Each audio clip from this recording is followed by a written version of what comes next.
sempat putus asa juga, sempat down, sempat ada keinginan untuk bunuh diri juga sempat dulu. Sampai segitunya. Sampai mau bunuh diri. Lanjut dulu deh. Nah, ada Hari Pers Nasional. Kalau nggak salah itu 2019. Katanya Pak Jokowi yang datang. Siap. Jadi dengan waktu yang seminimal mungkin persiapan dan kita berangkat dengan tim juga waktu itu, nggak cuma saya satu aja. Yup, so ID Firdaus is back. Apa kabar semuanya? Semoga kalian sehat selalu.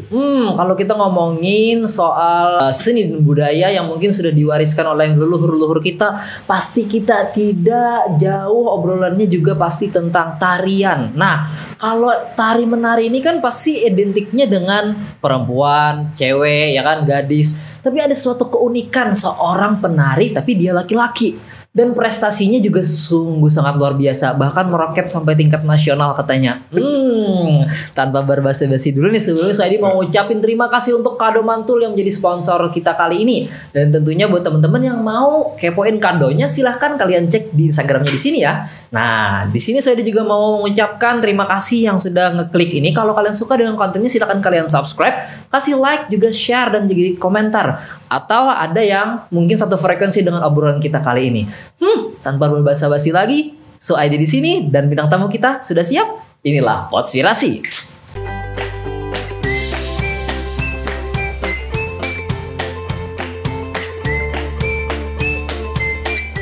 Assalamualaikum Kak Wahyu. Waalaikumsalam. Aduh, Wahyu Oyo ya namanya ya, gitu ya Kak?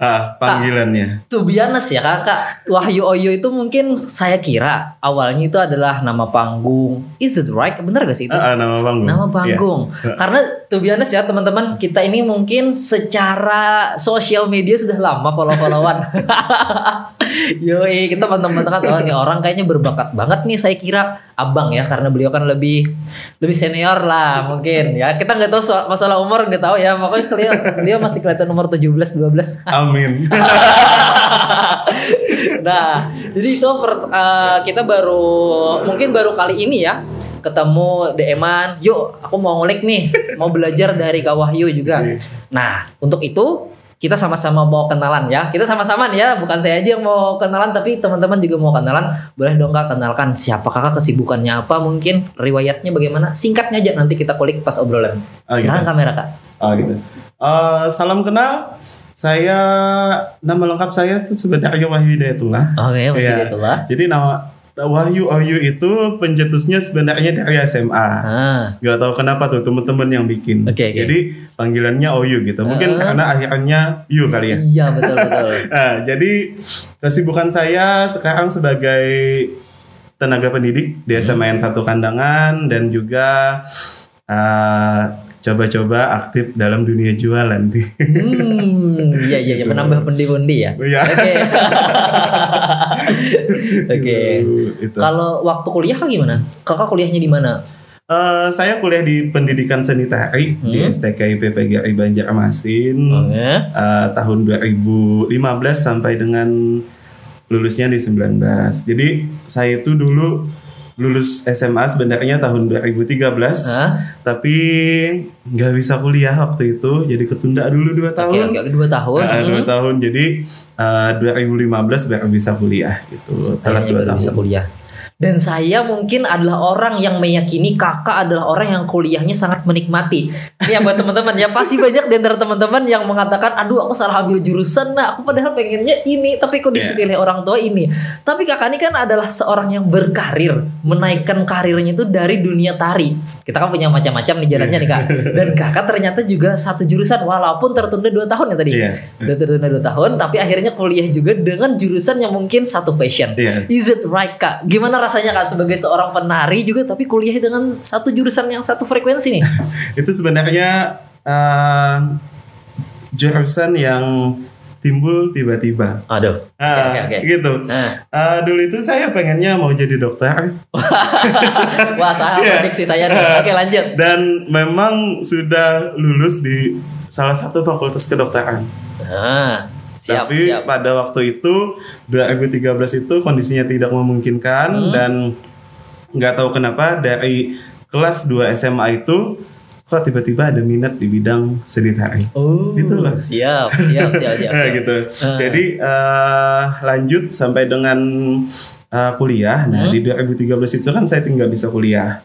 Jadi sempat putus asa juga, sempat down, sempat ada keinginan untuk bunuh diri juga sempat dulu. Sampai segitunya. Sampai mau bunuh diri. Oke, lanjut dulu deh. Nah, jadi di 2013 itu juga saya itu memang orangnya nggak bisa diem. Nah, jadi gimana nih caranya? Walaupun saya nggak kuliah, tapi saya punya kegiatan. Nah, jadi dari 2013 itu saya bergabung dengan Sanggar di Kandangan, yaitu Poskola Bestari Kandangan. Nah, di 2013 sampai 15 itu alhamdulillah nih pencapaian saya meningkat. Jadi minat dan bakat dan minatnya itu semakin meningkat. Jadi pada saat ada rezekinya 2015, ya sudah pilih pendidikan seni tari karena memang itu yang saya jalani 2 tahun itu. Jadi gitu. Siap. Terus bagaimana nih Kak pandangan orang tua atau keluarga tentang kakak ngambil jurusan tari tersebut? Nah, kita sebelum itu kakak, saya mau nanya dulu nih Kak. So how do you feel? Gimana rasanya Kak ketika orang-orang mungkin mengatakan kalau penari itu adalah identiknya adalah perempuan, and then you are as a man. Gimana Kak perasaannya? Ada nggak itu sedikit gangguan secara psikologis atau kakak malah, nggak masalah nih kan ini passion saya? To be honest, dulu awal-awal berkecimpung ya, pada tahun-tahun awal itu memang ada tekanan. Sudah saya duga. Oke, lanjut. Tekanannya luar biasa tuh. Jadi di Hulu Sungai Selatan ini penari laki-laki itu kalau pelatihnya ada yang laki-laki, kita sudah tahu di Hulu Sungai Selatan siapa. Tapi kalau penari laki-lakinya yang muda itu dulu hampir tidak ada. Jadi ketika saya mungkin dikatakan penari pertama laki-laki, mungkin bisa dikatakan gitu atau enggak bisa juga ya. Tapi setahu saya yang pertama. Jadi waktu itu nggak didukung sih sama keluarga, nggak didukung karena identiknya penari laki-laki itu biasanya dipandang dengan sebelah mata gitu kan. Itu dalam tanda kutip tuh biasanya. Kalau udah laki-laki mainannya yang udah notabene penari itu biasanya perempuan, sedangkan ini laki-laki muncul, pandangannya itu banyak. Jadi tekanan itu udah sampai dikatain, udah sampai dibully, udah. Ini menarik nih sebenarnya. Tentang kakak dikata-katain, sempat kecewa, bahkan sempat mau bunuh diri tadi ya kan? Apakah bunuh diri itu bagian dari kakak dikata-katain itu? Enggak sih sebenarnya. Bukan. Saya frustasi karena nggak bisa kuliah. Saya punya cita-cita, tapi saya nggak bisa menjalankannya. Gitu. Saya sempat down, sempat terpuruk, sempat mikir yang aneh-aneh dulu pada tahun itu. Nah, tapi satu sisi saya emang pecicilan. Gak bisa diam tadi ya, gak bisa diam. Saya emang pecicilan dari dulu. Jadi ada 2 sisi. Satu sisi saya memang sedih banget. Tapi satu sisi mikirnya, wah kalau saya diem aja nih nggak akan bisa menghasilkan apa-apa. Gitu. Dan memang nggak tahu kenapa bakat menari itu timbul pada saat SMA. SMA tadi ya? SMA. Jadi sebenarnya dari SD sampai SMP itu nggak pernah nginjak panggung dalam artian menari. Tapi kalau tampil dalam lomba lain, lomba azan misalnya, lomba lain, yang lain ya. Jadi itu kayak kejutan sih dalam diri saya. Timbul dan tumbuh dengan tiba-tiba. Jadi pada saat itu mikirnya ya sudah, kalau emang kayak gini aja mau jadi apa, gitu kan. Dan memang pada saat itu kayaknya masih bocil banget ya.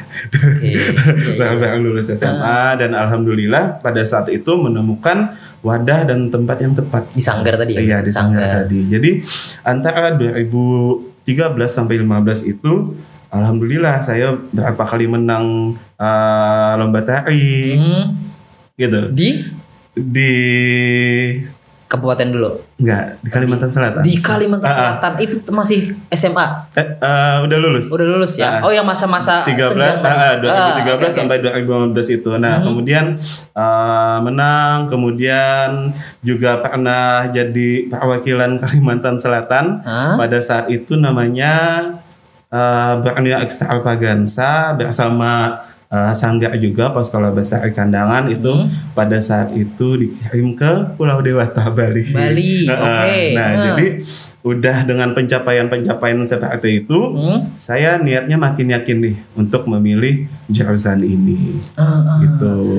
Kak, sedikit dong ceritain mungkin. Ini sebenarnya kita akan alurnya akan bolak-balik aja nih karena saya pengen kulik depan belakang.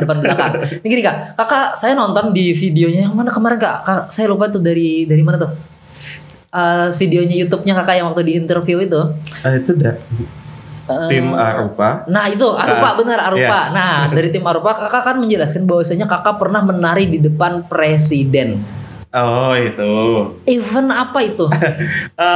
Sebenarnya bukan saya, tapi anak didik saya. Wow. Kebetulan nggak lupa juga itu bersama Sanggar apa Sekolah Bestari. Waktu itu pada peringatan Hari Jadi Hulu Sungai Selatan yang ke-69 kalau nggak salah tahun 2019 ya. Nah waktu itu kami menampilkan tari masal dengan tema Ba'ayun Anak. Gitu. Pada saat itu Gubernur Kalimantan Selatan hadir dan beliau pun suka. Dan kata beliau nanti ini tampil di acara hari peringatan Hari Jadi Kalimantan Selatan. Nah, pertama kabupaten dulu tadi ya kan? Terus habis itu lambat laun mungkin nggak tahu juga di sana. Nggak jadi penampilan Hari Jadi Kalimantan Selatan, tapi tiba-tiba dihubungin ada Hari Pers Nasional. Kalau nggak salah itu 2019. Katanya Pak Jokowi yang datang. Siap. Jadi dengan waktu yang seminimal mungkin persiapan dan kita berangkat dengan tim juga waktu itu nggak cuma saya satu aja. Alhamdulillah kita bisa tampil walaupun saya nggak tampil di hadapan beliau, tapi saya juga bangga nih anak-anak didik saya bisa tampil di hadapan beliau gitu. Dan itu kakak yang ngelatih ya berarti? Iya dengan tim. Dengan tim kita ada timnya banyak kan yang dilatih itu 40 orang. Jadi nggak mungkin 40 orang satu aja yang ngelatih, ngos-ngosan capek. Berarti ini kan dari asal pertama kakak pecicilan tadi kan. Iya. Buah kakak pertama kali tidak mau diam dan akhirnya sampai karya kakak bisa dilihat oleh presiden yang itu diwakili oleh anak-anak didik kakak. Benar kan seperti itu ya kak? Nah sekarang ini aja nih kak, prinsip kakak yang pengen kita tahu untuk bisa diambil inspirasinya buat teman-teman juga. Apa sih yang kakak tanamkan dalam diri kakak? Selain itu ya kan dijelaskan oleh kakak tadi bahwasanya budaya menjadi jembatan kakak akhirnya sampai bisa di titik sekarang. Sekarang kita pengen tahu prinsip apa yang kakak terapkan dalam hidup kakak. Prinsip hidup itu gini. Nggak tahu ya kebanyakan orang kayak gimana pemikirannya. Tapi kalau saya itu saya pengen punya prestasi walaupun sekecil apapun itu. Jadi setidaknya kedepannya ada yang bisa saya kenang. Jadi hidup saya nggak cuma makan, mandi, tidur, terus kembali lagi tiap hari kayak gitu, terus kita nggak ngelakuin apapun. Dan setidaknya yang saya lakukan itu bermanfaat untuk orang lain gitu.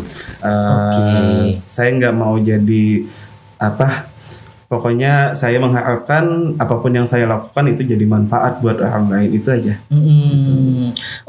Saya tangkap nih kak dari prinsip yang kakak terapkan itu memang benar-benar si anak pecicilan yang pengen berkembang hidupnya. Kan ada dua macam nih kak, anak pecicilan yang memang udah pecicilan aja sama anak pecicilan yang kebetulan kepikiran nih kira-kira ada konslet sedikit di otak. Saya pengen nih ada karya atau sesuatu yang bisa dikenang akhirnya whatever nanti dengan nasib kita ya kan. Nah ini terbukti bahwasanya buat teman-teman yang pecicilan yang dikatakan katakan nggak bisa diam, Iya. kan nggak masalah, jangan sampai minder karena saya bagian dari penyiciran juga. Dan kata saya temukanlah wadah yang tepat. Iya Gitu. siap. Temukanlah wadah yang tepat. Dan akhirnya kan salah satunya ketemu yang tadi ya kan, Iya, sanggar karena tadi. kalau kita udah menemukan tempat yang tepat, kita bisa menjadi siapapun dan kita bisa berkembang menjadi apapun gitu. Nah, sampai sekarang mungkin kakak masih ingat dong mungkin prinsip-prinsip tari ya. Iya. Ya. Nah, sampai di titik ini pasti kakak tidak langsung di tahun 2000 kelas SMA tadi ya kan tiba-tiba tertarik dengan tari, tidak mungkin dong langsung ilmunya ngejiblak buk langsung ke sini. Pasti kakak mendapatkan yang namanya dicela orang. Salah nih, dikucilkan. Apakah ada yang seperti itu kak? Mungkin di waktu tampil salah gerakan yang membuat kakak merasa, aduh kok aku tampilnya kayak gitu tadi ya. Nah, buat para performers pasti pernah merasakan itu. Pernah nggak juga kayak gitu? Panggung ya. Nah, mungkin maksudnya kok tadi saya salah tari ya. Pernah ada penyesalan waktu kakak awal-awal merintis? Sering gitu. Nah, boleh kan ada? Nggak sekali ya. Iya. Dan kejadian yang memalukan pun juga ada sebenarnya. Boleh diceritakan nggak sih kak? Oke nggak? Gitu. Oke. Nah, kalau dikatain ya sudahlah, dikatain dalam tanda kutip. Dari dulu saya itu memang orangnya bodo amat. Oke. Selagi saya nggak ngerugiin orang lain dan ibaratnya gini, saya nggak numpang makan sama mereka, saya nggak numpang hidup sama mereka, saya nggak ganggu mereka, dan itu bukan urusan mereka dan bukan urusan saya, gitu. Tapi kalaupun itu menjadi kritikan yang membangun bagi saya, itu pasti saya terima dengan ikhlas hati. Tapi kalau memang sudah kritikan bahkan buliannya udah dalam tanda kutip sampai pun kelewat batas, ya sih udah, saya nggak peduli. Dan saya pun selalu ditanamkan sama guru saya, ya udah jangan dengerin, karena mereka nggak tentu sanggup kayak kita. Iya. Gitu kan? Yang ngomongin itu nggak tahu di belakangnya kayak gimana, prosesnya kayak gimana, hasilnya kayak gimana, mereka nggak tahu. Gitu. Nah jadi ya sudah, bodo amat. Karena setahu saya nih kak juga, yang mengkritik yang kita bedakan ya antara haters, mungkin haters yang mengatakan nggak bagus tuh penampilan lu, aneh lu, dengan orang yang memang benar-benar seorang penari, dia nggak mungkin mencela itu karena seorang penari dia tahu prosesnya. Setahu saya begitu. Kalau memang dia mau menyerang pasti ada kata membangunnya yang dia kasih. Karena setiap penari, saya yang bergerak di bidang public speaking, public speaker atau bahkan penyanyi, semua yang di atas panggung, bahkan karya-karya lain, setiap yang mereka sejatinya seorang yang di bidang karir itu pasti ada pembangunan yang dia pengen sampaikan. Nah, buat mereka yang haters yang cuma, kalau saya sebutnya gini kak, kata-kata yang satu kata aja, misalnya jelek lu, nggak ada kata sambungnya, ada bagus penampilan Ikam, udah kayak gitu aja. Beda kalau si pembangun kan, ada bagus penampilan Ikam, tapi kalau lebih bagus kayak ini bang tangannya. Nah mungkin kayak gitu ya kan kak. Berarti bahwasanya kita buat teman-teman yang berkarya di luar sana, jangan bodoh amat aja kata Wahyu tadi kan. Ini dulu kayak gini, sempat waktu itu pada saat SMA, mungkin nggak tahu ya, udah bakatnya udah beda daripada laki-laki yang lain gitu. Dulu sempat saya itu jadi apa sih namanya, pemandu paduan suara itu, dirijen. Dirijen laki-laki pertama yang ada di Hulu Sungai Selatan gitu. Waktu itu di SMA, saya sekolahnya di SMA N2 Kandangan. Nah pada saat itu saya tampil di depan, ya sudah, saya bodo amat, saya nyaman aja ngelakuinnya gitu kan. Nah pada saat itu banyak yang menertawakan pada waktu upacara gitu. Nah terus kemudian pada saat itu kita ditahan dulu setelah selesai apel. Terus salah satu saya ingat yang membangun mental saya itu namanya Pak Atmo. Beliau mengatakan di tengah-tengah lapangan gitu, ada apa sih kalian? Gitu kan? Ada yang lucu nggak? Dan kata beliau, kamu sanggup nggak kayak dia? Kayak saya waktu itu. Nah di situ saya mentalnya makin terbangun. Ayo sudah. Kalau yang ngatain ataupun itu dalam kata jelek atau apapun itu, kamu sanggup nggak kayak saya? Gitu. Itu yang buat yang ngatain sih, buat yang jelek-jeleknya. Jadi ya sudah, nggak usah jadi terlalu banyak pikiran yang akhirnya merugikan kita. Karena dari dulu saya pun punya prinsip, kita punya banyak waktu untuk hal yang baik. Oke.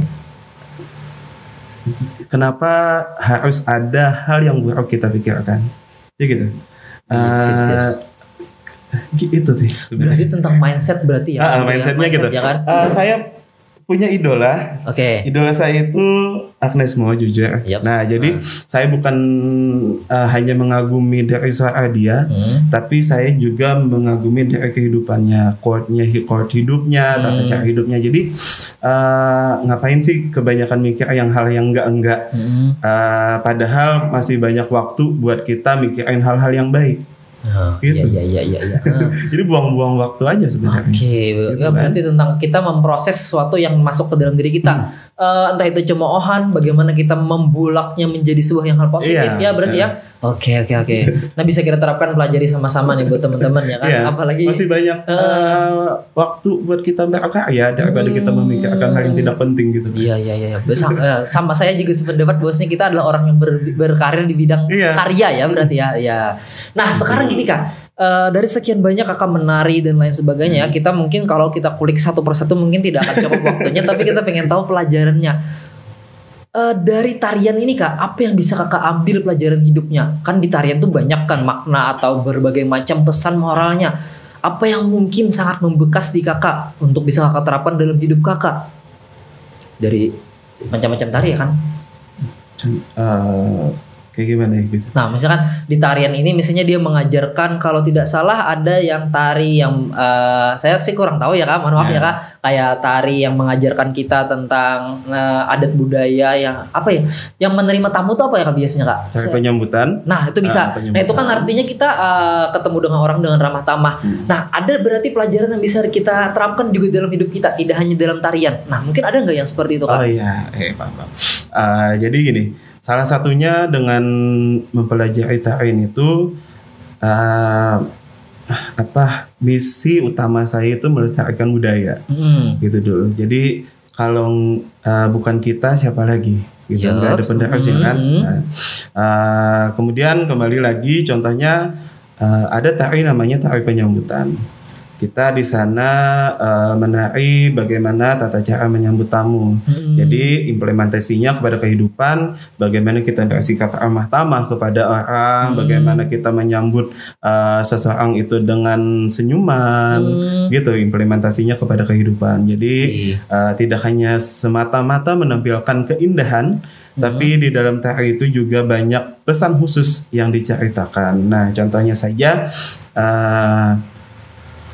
itu yang 2019 tadi, kita menggarap tari Baayun Anak. Sebenarnya itu bukan karya saya, itu karya Poskola Bestari Kandangan, dan saya pun terlibat di sana. Jadi di sana kita menampilkan bagaimana tata cara mengasuh anak, menggendong anak, budaya bapukung, budaya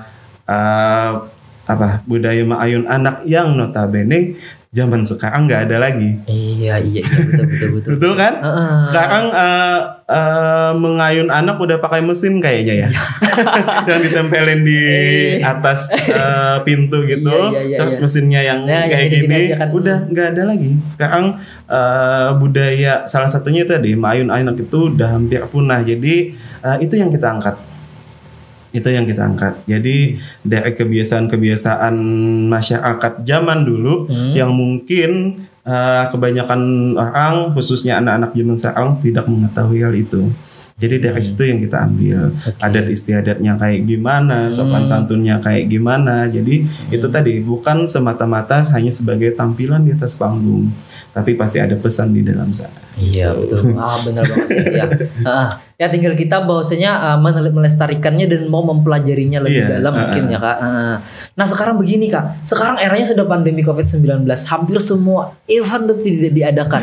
Tarian yang sudah rencananya nih kan kita di tahun ini selalu ada festival tari dan sebagainya. Itu semua alhamdulillahnya gimana ya, maksudnya ya alhamdulillahnya taat protokol kesehatan ya kan.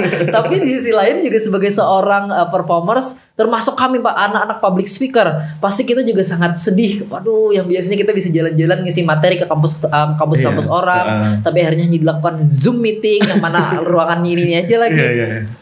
Sekarang Kakak ada apa maksudnya tuh solusi nggak Kak sebagai seorang yang pegiat tari, walaupun sekarang mungkin sudah tidak banyak lagi ya kan, harapannya atau bagaimana nih Kak untuk era yang sekarang di masa pandemi, pandemi saat ini?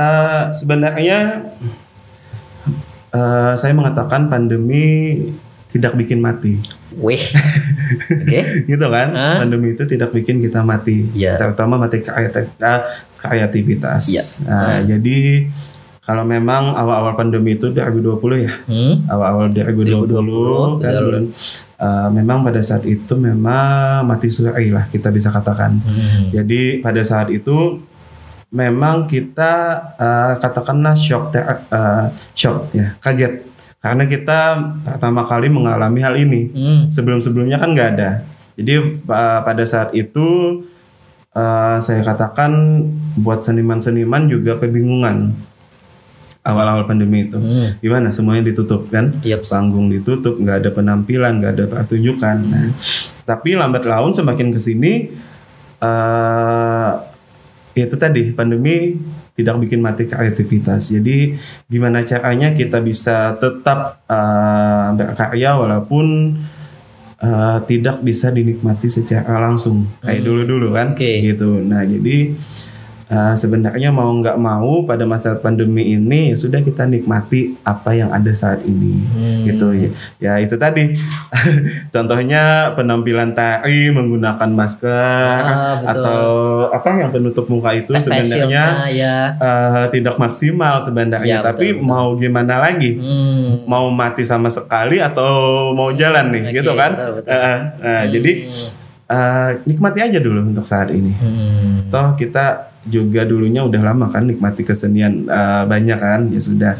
Pada saat pandemi kayak gini kita juga semaksimal mungkin untuk memaksimalkan gimana misalnya kita bikin pertunjukan itu bisa dinikmati walaupun mukanya nggak kelihatan pakai masker kan. Nah jadi itulah. Kalau seminar itu biasanya direkam dulu videonya baru diputar. Iya kan? Iya. Gitu. Nah, jadi nikmati aja lah dulu saat ini.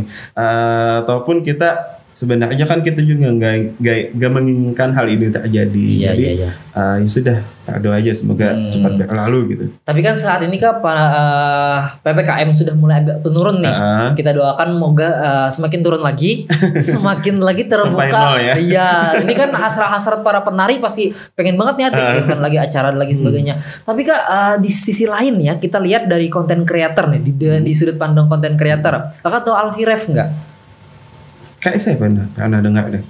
Kakak lihat nggak waktu 17 Agustus kemarin? Oh iya tahu. Nah yang sempat viral itu kan tarian Kak, bener nggak itu tarian Kak? Itu Kak, saya terlepas saya belum kenal ya tarian itu. Kalau nggak salah ada yang di modern ya kan, ada kreativitas tambahan lagi atau yang sudah vakum. Tapi itu salah satu bentuk orang yang memanfaatkan. Maksudnya gini, dia ini sebenarnya kita sudah kalah nih dengan pandemi, tapi dia malah bisa mencari celah untuk menunjukkan sesuatu kreativitas. Ditambah lagi mungkin dengan dibantu sosial media. Nah, Kakak menanggapinya itu bagaimana Kak? Memang itu jalannya untuk saat ini. Jadi kesenian memang sudah diarahkan ke digital ya, konten digital ya. Berkolaborasi gitu. Berarti ya. Nah jadi itu memang bulan-bulan ini pun sebulan kebelakangan kemarin lomba itu sudah diadakan juga. Alhamdulillah. Jadi udah diadakan, kesenian udah mulai bangkit kembali, tapi medianya yang beda mungkin gitu. Dan memang sebenarnya kalau dia itu bisa mengambil keuntungan dalam kesempitan, sebenarnya hal yang sangat menguntungkan. Iya betul. Gitu kan? Hal yang sangat menguntungkan. Jadi pintar-pintarlah kita mencari celah, kita mencari mencari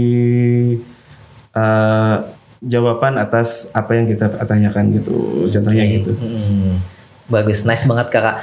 Kak, sekarang sebelum ditutup nih kak, oke ini udah kerasaan berapa menit tuh, 20 menitan ya, hampir setengah jam sudah nih ngobrol kita. Nah sekarang saya pengen nih kakak, saya minta tolong untuk kakak, kita kasih tahu buat penonton-penonton kita, mungkin di luar sana ada si Wahyu Oyo yang masih kecil juga, yang masih bingung, dia nggak bisa kuliah mungkin, tapi dia tertarik dengan dunianya sendiri, terkhusus lagi mungkin dia suka dengan tarian. Ada pesan gak kak? Yang mungkin kakak sudah melewati ini. Anggap aja ada Wahyu Oyo yang lagi nonton nih. Wahyu Oyo yang lagi masih kecil nih kak. Kak sedikit dong kita kasih pesan dan pesan-pesan lah untuk teman-teman di luar sana yang mungkin satu nasib dengan kakak. Oke. Silakan kak. Buat teman-teman yang masih cita-citanya tidak semulus itu. Tidak mungkin semulus itu ya. Sama juga kayak saya. Yes. Jadi percayalah dengan kata proses. Iya. Jadi semua itu tidak ada yang instan, dan percayalah rezeki dari Tuhan itu ada. Gitu. Jadi kamu jangan putus asa. Lakukan apa yang bisa kamu lakukan. Selagi itu bisa menguntungkan dan bermanfaat bagi kamu, terlebih lagi bermanfaat bagi orang lain gitu. Jadi kita nggak tahu ya rezeki itu datang kapan saja, dari mana saja. Jadi ya sudah, jangan beda-beda sih seseorang ya nanggapinnya. Jadi percaya aja, kita kan punya Tuhan. Kita bisa doa, kita bisa ikhtiar dan lain sebagainya. Tapi kalau memang masih terkendala juga, masih banyak jalan yang lain. Ya, sukses kan nggak cuma dalam dunia pendidikan ya. Iya. Ya, betul, kita betul. Masih banyak jalan. Jalan nggak cuma satu nih, cabangnya banyak. Banyak nih ya. Betul, gitu. betul. Makanya dari sekarang, kalaupun memang mereka masih anak-anak, buat jalan yang banyak. Jadi sekalipun jalan kamu itu yang satu buntu, lah kamu kan masih punya ada jalan yang lain. Iya, gitu kan? Betul. Kanan buntu, kiri ada. Samping kiri buntu, samping ada. Iya. Masih betul. banyak kan? Makanya itu, bangunlah, buatlah jalan yang banyak. Gitu. Berarti mungkin perbanyak aktivitas, mungkin terserah ya, kegiatan-kegiatan hal positif lainnya yang mana kita mungkin tidak terlalu suka, tapi saya kemarin kalau nggak salah asiknya menyanyi ini, menyanyi, masih nggak asik mungkin menari, dan akhirnya ketemu jalannya sendiri. Itu yang mungkin Kak Wahyu juga lakukan dulu ya kan, akhirnya ya sampai ketemu, pengen jadi dokter malah jadi penari, dan sekarang jadi pengajar. Tadi sebenarnya saya pengen pertanyaan terakhir nih kak, tapi ini yang paling terakhir nih, ada lagi tanyaan ya. Mohon maaf nih kak, what's next? Setelah ini mau apa lagi kak?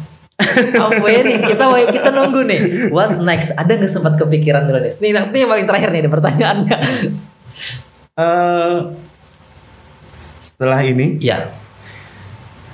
ya kalau dibilang untuk puas, kita pasti tidak akan puas, gitu kan? Nah, apalagi itu dengan pencapaian yang namanya prestasi. Tapi bagi saya, sampai mana kita mensyukuri hal itu. Dan untuk saya, hidup ke depan, jalan ke depan, dan bahkan loncat ke depan. Oke. Jadi apa selanjutnya? Jadi selanjutnya saya tetap di bidang saya, tapi gimana caranya saya lebih maju lagi daripada saat ini, gitu. Dan yang pastinya saya juga menatap masa depan. Ya nggak mungkin kan di panggung sampai sampai 60 tahun, tapi kita pasti juga mikirnya ke depan gitu. Saya tetap dengan kesenian saya, tapi saya juga fokus dengan masa depan saya. Betul. Tepuk tangan dulu semuanya. Yoi, benar banget. Bahwasanya kita nggak selamanya akan berada di atas panggung sejaya-jayanya kita. Karena gini, ada kan kata-kata semua orang ada masanya, semua masa ada orangnya. Oke, betul. Gitu kan? Akan ada anak muda jadi, kreatif lagi. Saya sudah merasakan gimana tampil di atas panggung, gimana rasanya dipakein baju, gitu kan. Nah, sampai pada masanya saya masangin baju orang, sampai pada masa saya dulu dilatih, sampai dengan masanya saya ngelatih. Itu kan jalannya ke depan gitu. Jadi itulah hadapi masa depan. Thank you banget Kak, sudah banyak sekali ngasih daging hari ini ya. Semoga teman-teman juga bisa terinspirasi. Mungkin kita tutup dulu nih ya Kak. Thank you banget Kak sudah mampir di Podspirasi kita kali ini. Mohon maaf masih sederhana ya Kak studio kita. Doakan nanti mungkin karya saya juga bisa semeroket Anda Kak. Amin. Amin. Oke, tentunya di sini saya mengucapkan terima kasih yang sudah nonton sampai detik ini, dan juga terus saya mengucapkan juga untuk kado mantul yang sudah mendukung kita. Tentunya buat kalian yang kepo kado unik yang menarik lainnya bisa kalian cek di sini. Kalian bisa kasih orang tua kalian, sahabat kalian, nenek kalian, siapapun pokoknya. Langsung aja, jangan basa-basi lagi, langsung hubungin ya. Dan juga jangan lupa juga untuk di-follow. Thank you Kak sudah mampir di sini. Kalau ada perlu bantuan dan lain sebagainya, mau collab atau bagaimana, silahkan, saya siap untuk membantu. Kita semoga bisa membantu anak-anak Kabupaten Hulu Sungai Selatan dan bahkan umumnya Indonesia, anak muda untuk bisa berkarya walaupun kita belum master kita masih merendah ya kan. Memang merendah ya. Karena kita masih perlu banyak belajar. Dan di sini Suaidi serta Wahyu. Kita undur diri. Wassalamualaikum warahmatullahi wabarakatuh. See you di Podspirasi selanjutnya.